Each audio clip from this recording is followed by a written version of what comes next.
La métropolisation, dont ce contrat émane, inflige une condamnation à mort à tant de petites villes et villages, avec l'assentiment de certains élus. Je pense notamment à un Mathieu Klein, qui déjà sur la rampe de lancement pour les municipales de Nancy, s'est fait chantre de la limitation à 80 km/h, coup de grâce pour nos maires ruraux.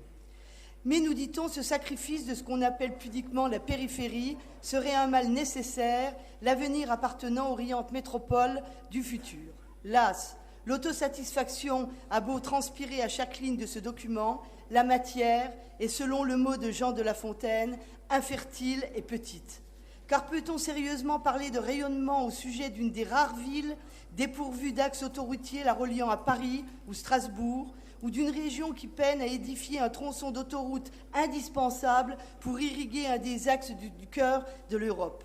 Peut-on parler de rayonnement au sujet de nos facultés lorraines low cost qui, pour toute mobilité internationale, attirent essentiellement des étudiants originaires pour près de la moitié d'Afrique et plus motivés par la faiblesse des frais de scolarité, un tiers étant logé en résidence universitaire en 2011 contre 15,9% au niveau national, que par l'excellence académique ou les perspectives d'emploi inexistantes.